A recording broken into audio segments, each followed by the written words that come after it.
So good morning everyone, and at the outset I'll thank the organizers for this opportunity, and we'll follow the same pattern which it has been made for, that we have a case scenario and then we have three kind of patients which comes to us and which is so obvious for all of us in our practice. A patient who has everything in his hand, so they can get whatever is there in the world and they can get the treatment. Second patient is who gets a Rajiv Gandhi Jeevan Day Yojana. That's one what we have, and which is again now I'm taking Rajiv Gandhi name. It is like anyone where you have the government the PAN insurance scheme which is there, and third one is when they pay from their own pocket. I think so this is the three scenario we have for the big cases we are discussing here today. So the three group can choose whom they want to be. So table one, which group? Government beneficiary. So table one is for the government beneficiary. Table two.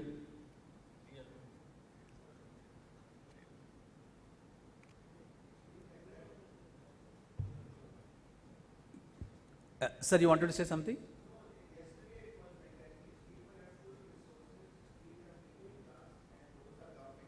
Okay, so fine. They have all resources, and this is they pay from their own pocket, and this is the government scheme what we have. So rare tumor was the theme given to me, and I have chosen two cases. We'll go the first one first. That is a 60-year-old male, comorbidities, that is hypertension controlled with medication, no family history, presented with chest pain, referred to upper limb since 3 months, and there was a face and upper limb swelling was there. In examination, facial swelling, right upper limb swelling, and dilated veins over the neck. This was the evaluation done. Patient underwent PET scan. That was scenario where you got it done. Maybe for evaluation we can start with, maybe from this table. So the PET scan was done, but what you will be doing in your practice if you have that scheme part of it? So first chest X-ray and then CT scan if there is something coming up. Okay. By and large, if we say CT scan, must you think by and large today's time CCT? CCT, chest, abdomen, pelvis. Yeah. Because in my government scheme also it is included. It is included. Yeah. So this is a change that we know the CT scan is considered minimum in this setting. The middle table, the second table, in your patients, sir, in case you have a patient, CT scan, PET CT, or only X-ray? PET scan. PET scan, okay. Third one? The only thing is at the outset, given the information that you have given us, I think we should always be starting with a CT scan. CT scan, okay. Okay, not a bad suggestion. And maybe, sir, you can give the reasoning also for the same? No, because we are right now working only on the complaints, clinical examination and complaints. So we have no other facts as of now. Yeah, so, we do. PET, we don't even know that, is it a malignancy or not a malignancy. So if a PET scan going for it straight away, I think would be an overkill, straight away. Later I would get it done. Okay. So, third table, I'll come back to that. Third table, PET scan, CT scan, X-ray.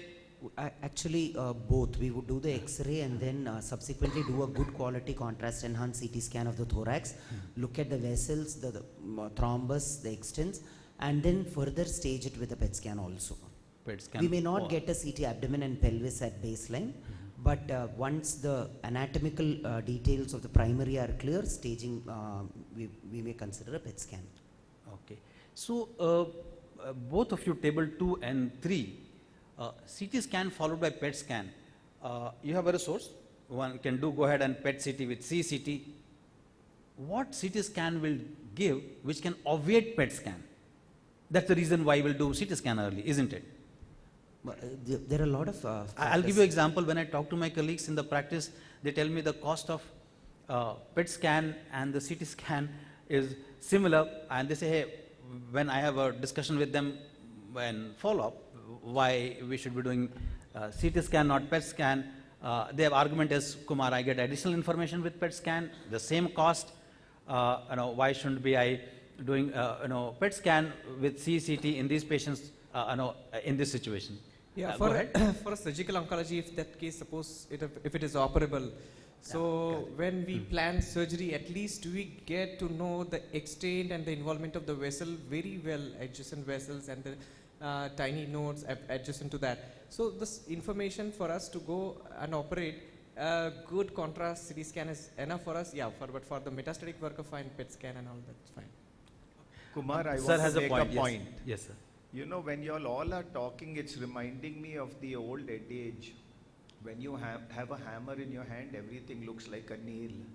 I agree with the point Girish has made. It's very compelling. I'm telling you, this is a case of fibromatosis from the history you've given me. Why are you pushing us to a PET? Okay. So, Dr. Sir made a very important point that you don't know the etiology. And if you don't know the etiology, and if you're doing scanning, there can be a good chance there is a overkill. Let me put one counter argument to that also. I put one for, say, the cost wise. I'm not saying please do it, or I do it. I'm putting a counter argument for the discussion's sake. And you don't miss any information.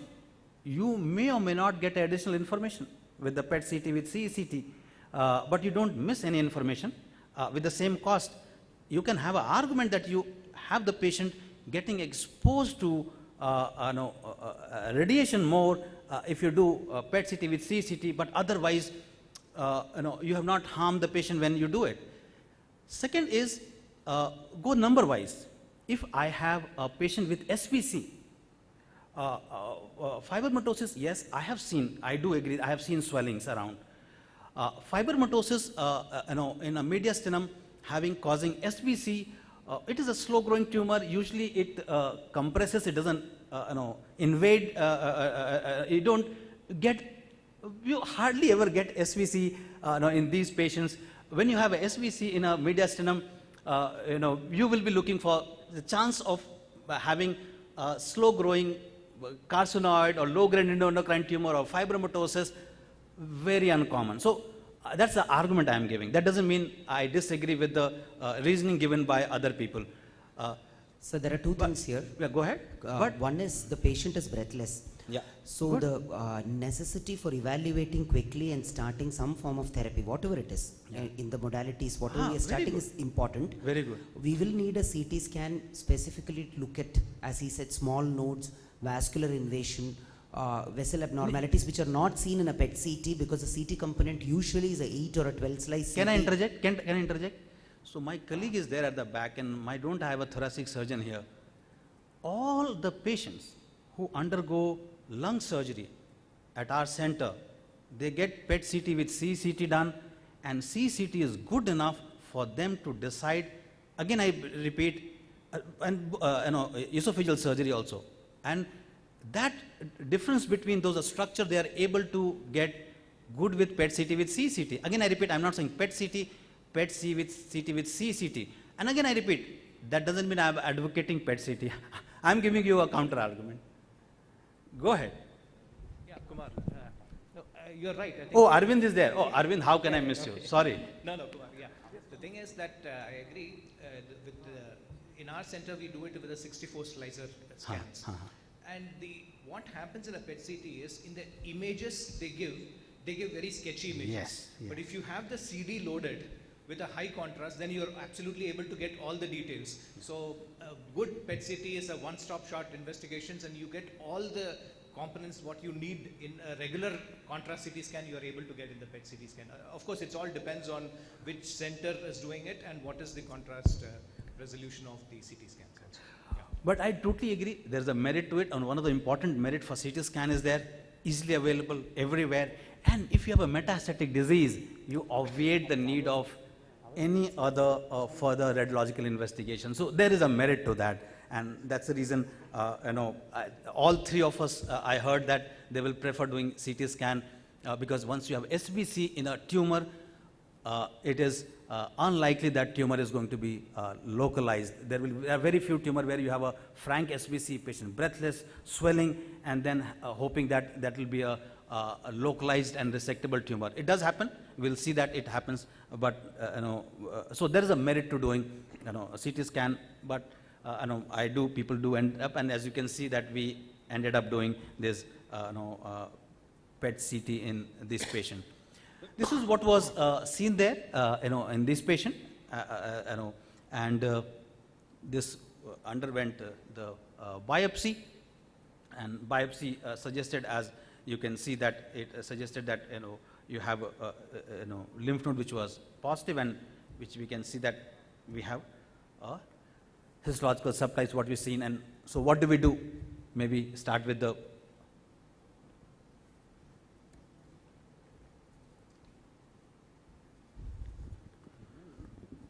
So, yeah, we have the biopsy and it shows, I think, thymic carcinoma.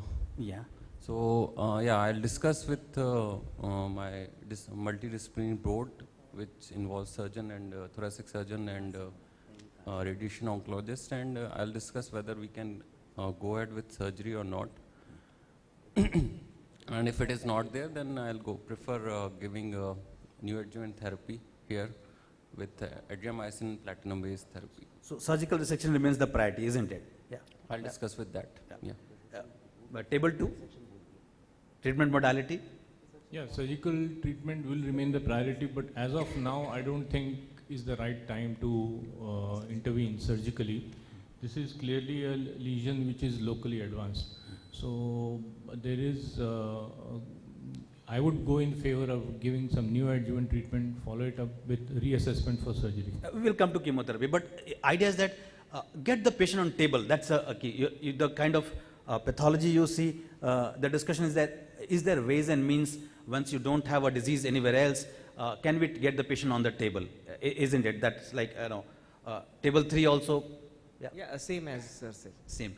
So looks like here we have no distinction. One more option which is there, like we can offer, because of the SVCO syndrome and patient is symptomatic with puffiness and everything, we can offer radiation therapy also as a, like maybe if the patient is metastatic or what, we can give palliative radiation like 10 fractions to relieve the SVCO syndrome. Okay. So Anyone else wants to comment? SVC, and because you want to take the patient on the table, Yeah, so how comfortable you are? No, I am not comfortable giving radiation upfront for the simple reason that first of all, it is not a palliative situation as of now. Maybe later on, but as of now, it's not palliative. Secondly, it's going to take much more time for the SVC symptoms to resolve with radiation rather than with chemo. Chemo will be much faster. Anyone else? Yeah, so Go ahead. thymic neoplasms are generally responsive to chemotherapy, Okay. and because it is a non-metastatic disease, can start if there is a potentially non-resectable or borderline resectable thymic carcinoma. It's preferable to start with chemotherapy and avoid radiation because you can always tailor the therapy for surgery. Okay. Maybe we can take help from Dr. Arvind. Arvind, post-RT surgery or post-chemo surgery, which is lesser evil out of those two? And this somehow this remains true for most of the site. But having said that, no, don't get me wrong. There are places where post-CT-RT things are really good, like esophageal cancer, squamous cell. So I'm not generalizing it, but in this situation, which is lesser evil? Your chemotherapy or radiotherapy? No, anywhere, I think, Kumar, the thing is that post-chemotherapy surgery is always preferable. But I also agree with larger points made that in a thymic tumor, I think the ability to achieve an R0 resection is the most important thing. In fact, even if it's, say, Masaoka, whatever stage is it, if you're able to achieve an R0 resection, I think the best prognosis is got. So I think how you are able to achieve it in this case, definitely upfront surgery may not be possible from what it looks like. So post-chemotherapy evaluation would be a reasonable choice for us. Thank you. So wherever we work, this is one of those tumor where we need to, if you don't have expertise in your place, you need to coordinate with other centers to see that they are able to, because Arvind is not common in India. So like, for example, thoracic surgeon skill is not common. So you need to but get them to remove it somehow or other. That will be something what Arvind wanted to emphasize, and I totally agree with that. Coming to, yes, treatment plan, which we talked about, and everyone agreed, by and large, as we thought clinically, this is a tumor, whatever may be histopathology, unlikely we'll be able to remove it early. So we need to think about what to give, and by and large, people agreed that we need to give chemotherapy. Which one? There are 7-8 types of combination, and which one in this setting, not in our private practice, in the setting of. Sir, You saw what we have done. yeah, so I usually give a CAP regime, which Very good, very good. So, not you give, in the, government setup also. Ayushman, and Yeah, so that is the cheaper one, sir. that is It- cheaper one, yeah. cheaper than Paclitaxel? Yeah, that is Okay, definitely so cheaper that- one. Then maybe I am missing that one. So, in the second table, Yeah. anyone 4 drug combinations, no? Go ahead, sir. No, I'll go for Paclitaxel only. Paclitaxel as only. It is well proven in thymic carcinoma. So, it doesn't make a difference from the middle class, that similar one. Yes, no. Paclitaxel is a reasonable option, sir. Reasonable. And, Tip, no thought of tip? No thought of 4 drug combinations of? when we compare the response rates, cisplatin etoposide has reported the highest CR rates and response rates, but it is little difficult to manage compared to Paclitaxel. 4-drug regimen, when we are rich, the patients are also rich, so we'll have to take it with the caution. Probably Paclitaxel or cisplatin etoposide. CAP is also a good option. Bharat, any more comments? Thymic carcinomas, we work together, but my personal preference is always cisplatin etoposide. Cisplatin If the etoposide. responses are good, toxicities are manageable, it's a good regime. So again, looks like one of those tumor and one of those situation where treatment is not fairly costly, but the response and the safety part kicks in, and everyone by and large agrees that give some therapy which is tolerable to the patient, and again looks like almost every place one can give it. So this was the PET scan which was done, and one can see that there was this is the tumor which was there subsequently to this patient. And again, I know that for a decision making you require more than these cuts, showing you some tumor, giving a hint of it, how it happened. Surgery extent, think about is resectable, and then maybe from here we can take it. Yeah, if it is possible to remove it, R0 resection, then preferably that, or otherwise R1 resection also okay with this thymic carcinoma. Most of the time we are getting R1 resection only, R1 or R2. Second table, surgery extent, because we have this traditional teaching every time, NACT, whatever may be response, I'll resect what was there original, and I keep asking my surgical colleague, then why to give NACT for that purpose. So we give NACT in esophagus to increase life of the patient. But if the idea is that I'll go back to only the original margin always, then say why to give it. So again, just a comment from our colleagues, Even in this extent. case, the margins have not shrunk to that extent. There is a good nodal response, and the mass has reduced marginally. But the extent, I don't think is going to be changed too much. I would not be very keen on any major vascular surgery involvement. Other than that, like I said, the main aim is an R0 resection or R1. That would also be acceptable.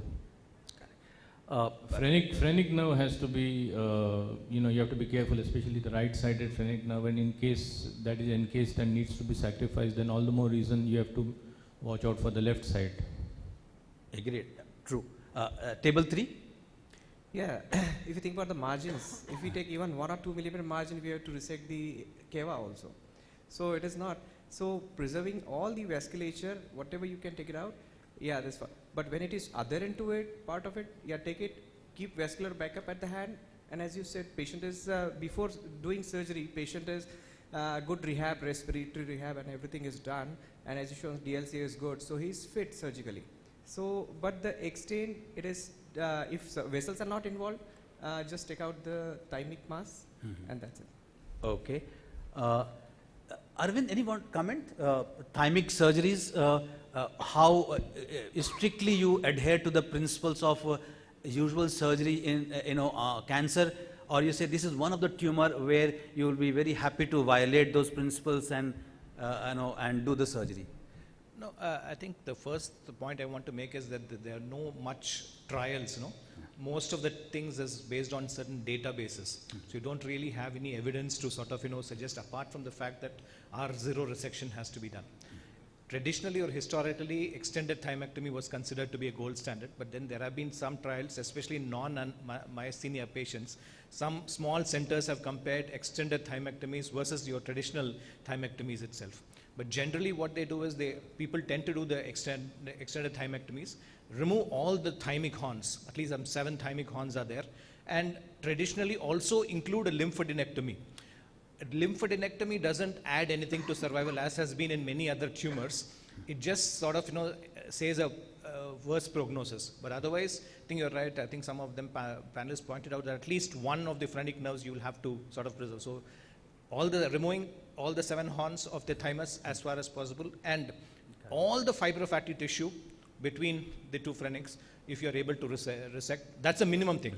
And of course, if there are any other implants which are there anywhere, if there are pleural, pericardial and all those things, then that also becomes a part of the surgery. As I said, the ultimate aim is to achieve an R0. Even stage 3, the prognosis will be as good as stage 2 if you're able to achieve an R0. So that is the only thing that we have good evidence for. Otherwise, all other things are based on certain eminence-based guidelines and databases. So I think what we heard from everyone here was this is a bit unusual situation where we want to achieve R0, but we are not getting have a more freedom to do R1. Surgery as a part of modality in thymic tumor, always keep in mind. So we also now keep pushing more patients. My colleague Vijay is there, and he will say, hopefully he'll second me, that we keep pushing that you have responses if you're getting R1, but remove it. You will provide some good quality of life to these patients because they live longer. Not thymic carcinoma, thymoma. Thymic carcinoma is a bad one where you don't have that much time. But thymoma, you can see them having those 5 centimeter, 7 centimeter lesion and living for years altogether and having breathless. You remove them, the pain goes down, those symptom goes down, and that can be a good palliation. So that's why we heard from almost everyone that if you're having those R1s, don't have so much of concern as we have it. Like Dr. De Cruz Service said, R1 is thinking he will not go in, it may happen. But if you can go in here knowing that it is a possibility of R1, these are one of those tumors like neuroendocrine, and those are some of those tumors where you do those patients with this kind of surgery. And this is one of the rare tumor where we heard till now almost every table agreeing to the approach, because it looks like the treatment modality which we give, it doesn't add to the cost part of it. So let's see what happens subsequently. So patient was not given surgery because patient COVID was there and patient came late, was planned for vascular cover and surgery, but ultimately ended up taking radiotherapy, had a progressive disease subsequently. Any options here for thymic carcinoma? Molecular testing and systemic therapy option in the form of targeted therapy and immunotherapy. Again, starting from you. No, sir, I didn't try any targeted therapy here right now. I believe on platinum-based therapy also. If he came after some time, we sometimes re-challenge with the different regime, and they respond well after that also. Middle table. As we see, there was less response to paclitaxel in this case as expected, but in this molecular test we can go for KIT mutation analysis, as it is KIT positive on IHC also. But if mutation comes positive, we can try sunitinib in this case. Or PD-L1 by IHC we can do. It is somewhat toxic in thymic carcinoma, but pembrolizumab can be tried. And systemic therapy options after paclitaxel, maybe gemcitabine, capecitabine, maybe combination. Table 3. After neoadjuvant chemotherapy and CTRT, I would observe the patient till the patient has symptoms. Disease increases. Disease increases, I would consider immunotherapy, pembrolizumab, And I'll also do, for molecular tests, I'll do NGS because I want to look for other mutations as well. Other option is lenvatinib and sunitinib Okay. after pembrolizumab. So I think so this is where, one place where the moment cost kicked in, we saw that we do have a differential responses from different table, and that's absolutely fair. And what the table 3 was trying to convey, that if you have all the resources, think about your MSI, think about your PDL1, think about your TMB, think about your NTRK, which are primarily tissue agnostic, and there where you have a chance to intervene. And what table 2 also suggested, kit, easy one to do it, easy drug to give it. If it is positive, we can debate upon how much that benefits, but yes, that gives you some clue to manage. But what was more important was for table 2 and 3 was the systemic therapy in today's time. These, all of them are very cost effective. If we were talking 2 years back, we would have said most likely these drugs, sunitinib also would have been challenged, but today we don't. We know that everolimus, sunitinib, these are not a challenge for most of the patients. So one can think at the back of the mind once we have these options. This was the case 1. We can go to case 2.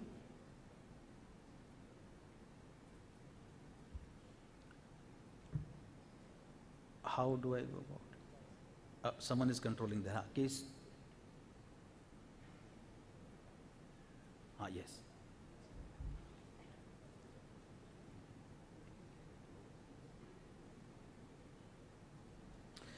So this was the first case. Unless anyone has any other comment for case 1 or suggestion? No. Then we'll go to case 2, around 60-year-old male, no comorbidities. We have swelling in left parotid region, and for 3 years outside FNAC suggestive of pleomorphic adenoma. On examination, had left hard swelling on the preauricular region extending into parotid, skin over parotid free, zygomatic branch, left zygomatic branch involved, rest of the facial nerve free, oral cavity nothing was there, and evaluation slide review, polydifferentiated squamous cell carcinoma.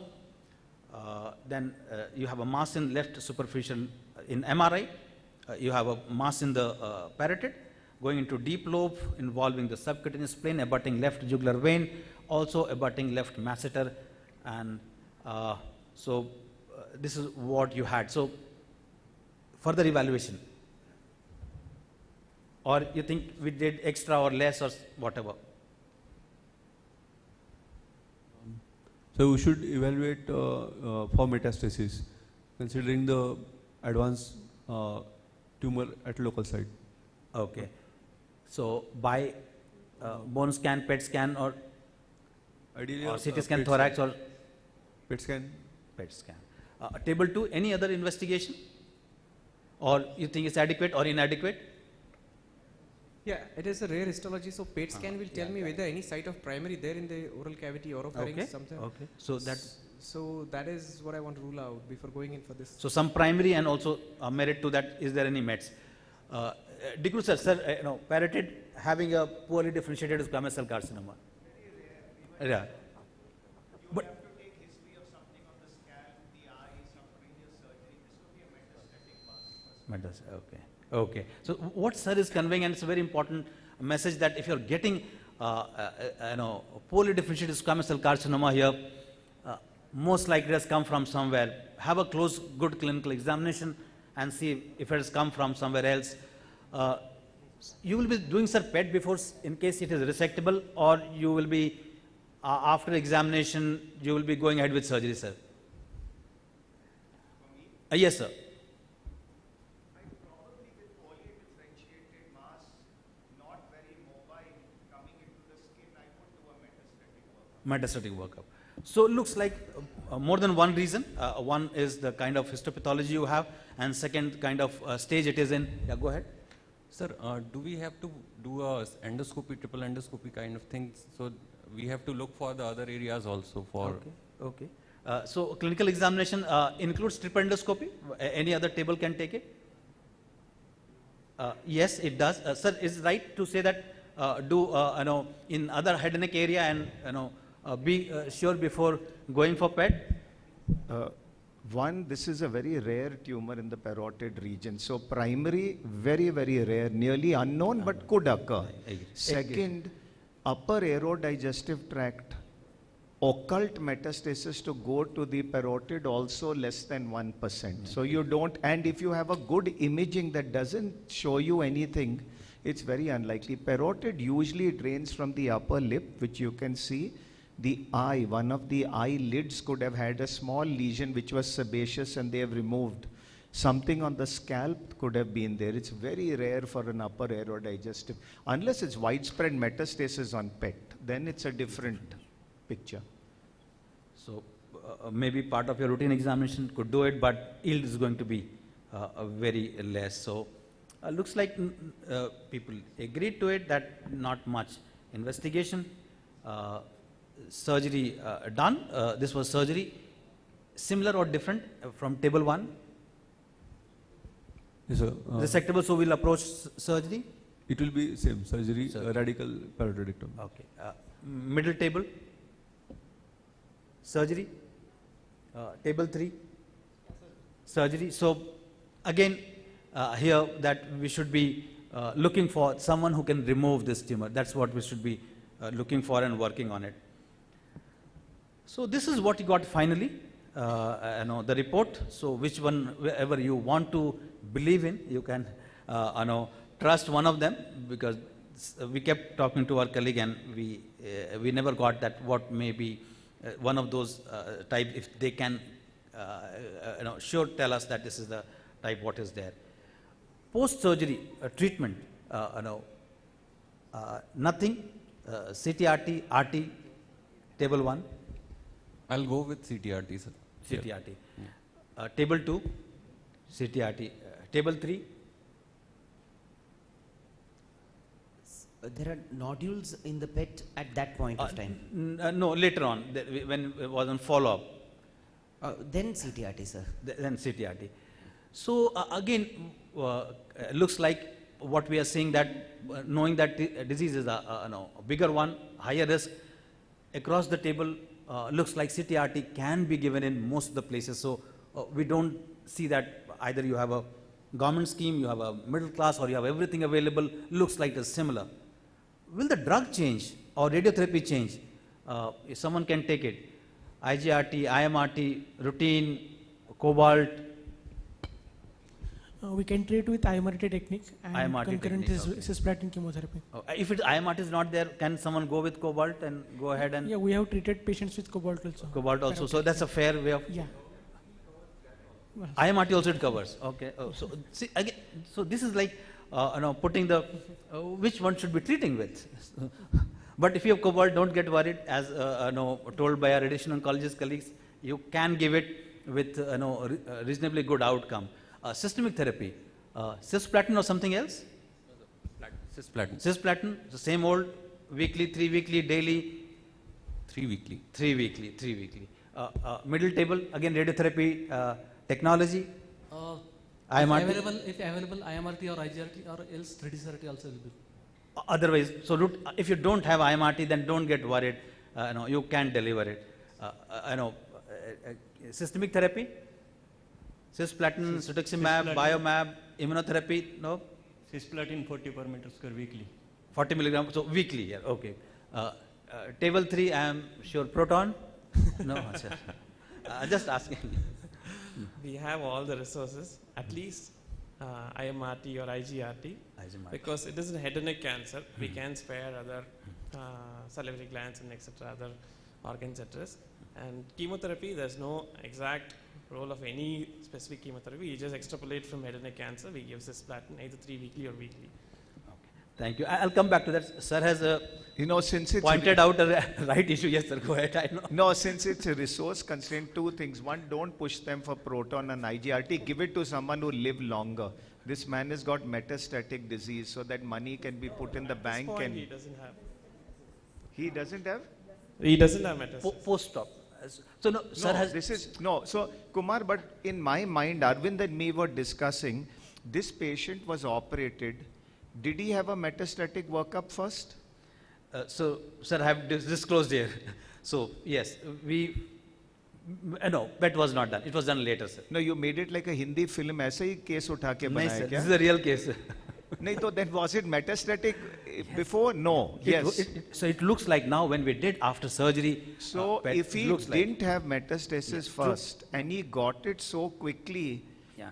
it's a biologically aggressive totally agree, disease. sir. So why are you pushing the guy for 6 weeks of RT locally? So I'm asking, sir. I'm not pushing, sir. But you already have gone to Proton. sir, I'm- They've already made the bill. I'm coming back to that, sir. We can question the bill, sir. So I think so. What Dr. Dukru sir picked up in the slide was, which was an important component of it, that the PET CT which we talked about, it was done later, and that is we could have picked it earlier. So you have a scenario that before CT-RT, patient has a PET and patient PET shows metastatic disease, and then what his comment is that, hey, stop it here. But if it was not there, then yes, what we are all talking about is right. So he's absolutely right. So I do agree that is there in the slide, and I was thinking who picks up, but as usual, he picks up everything. I used to sit with sir in JC, and believe me, as sharp as ever. So absolutely right. So you have metastatic disease, then you don't. There is some merit to give local control, and that the discussion keeps on happening.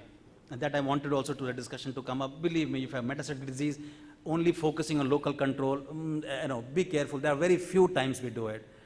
Maybe not this is the best place to do it. Now you have a nodules here, which is there. Now I'll go to the last one. Yes.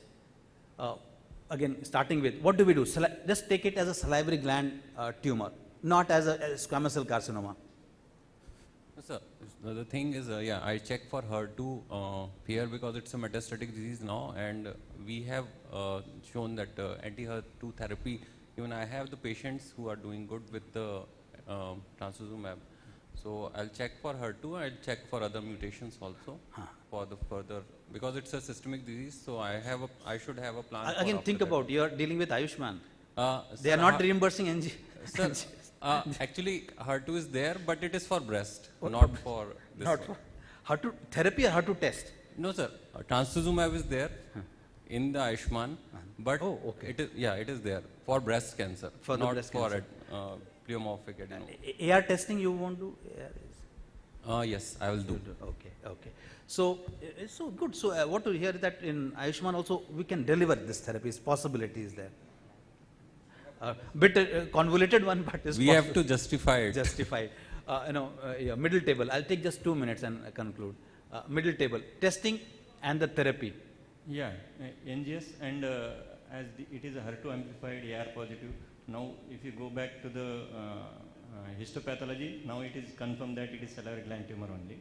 Okay, yes. And as this disease aggressive biology is there, I'll go for chemotherapy with trastuzumab, that is docetaxel trastuzumab, and maybe after progression, and if affording anti-RK therapy followed by biculotide and leprolide.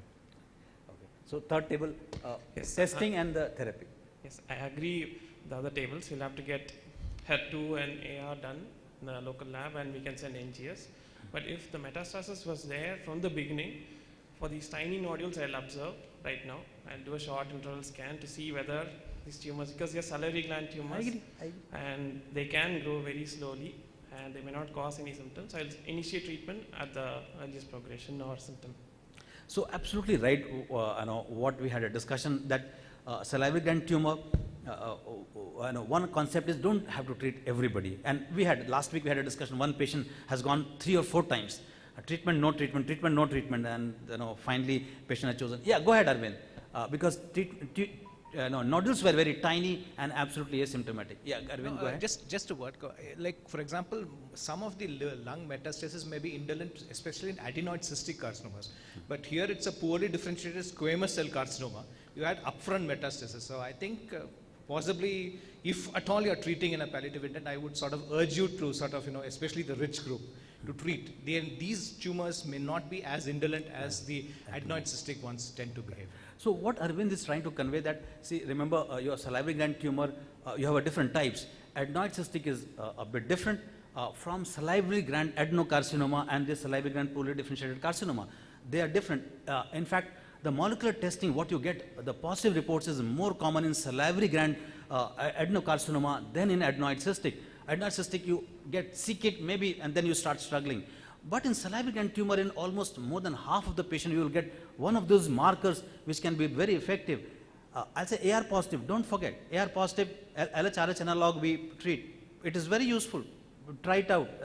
Uncommon tumor, more than half of the patient, they respond to those treatment in the clinic. So I tried. We have a patient whom we... It works or not? Yeah, it worked. It works. It worked for a long time. Yeah. So we have now series where we have seen that it, just saying that because we have seen that it, works. So, so what we heard that don't treat everybody.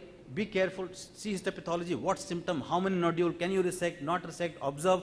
If observation, it is a surveillance. Remember, it is not observation. If you are putting in, you shouldn't land up what Arvind said. The patient is too symptomatic to treat subsequently. So be careful about it. And then remember, you have all those treatment. HER2, docetaxel trastuzumab is good. If you can give TDM, 9 out of 10 patient response. So again, very useful. Anti-RK, 7, 8 out of 10 patient response. And Sir, good number of there can be sustained response. I'll come to you, Vijay. Sure, yeah. I won't leave without coming to you.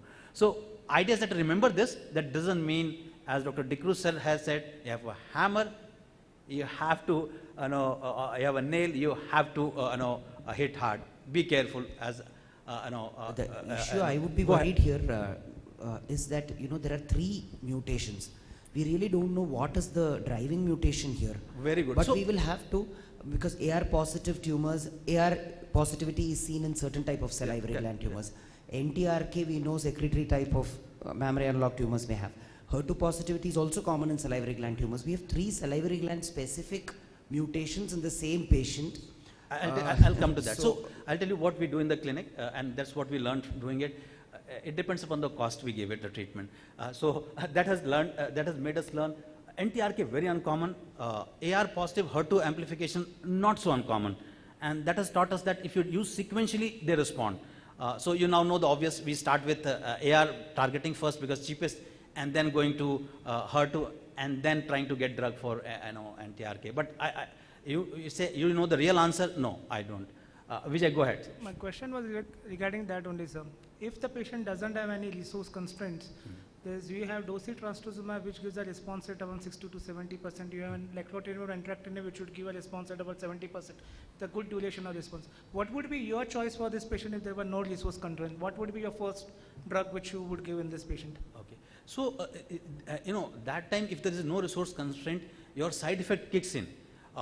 LHRH, as much we use in prostate cancer, you have to, when I talk to my patients, believe me, they go through the gynecomastia, those side effects, what they have is a challenge. So be careful. I think that's what Vijay wanted to bring out, because we give LHRH plus either abiraterone or enzalutamide in this setting. It is a bit of a trouble. TDM is relatively, alone is pretty, safer to deliver. I think so. One should be learned to combine this. We don't know how to combine this. That's what I'll think, Vijay, because that's what we have learned in doing lung cancer. We have around 20-25 patients with EGFR and ALK. Now we have given combination with EGFR ALK for 4-5, and we have learned, hey, you need to do this because otherwise you are never going to get these answers ever, because these are so small in number. You're concerned about safety, and then you say what happens to efficacy. So I'll prefer doing that. But will be a bit careful. But side effects will kick in as an issue when we want to plan this therapy. So I think so they are going to be very unhappy with me if I continue further, unless there is any last comment by. Oh, okay. Oh, my apology, I missed my friend. Any other last comment by my any panelist? If none, Dr. Prasad is there. Prasad, my sincere apology. We are missing you here. Any last comment from your side on both the cases? Good morning, everyone. It's not rare to see Dr. Kumar sir doing a wonderful job with a topic like rare cancers here.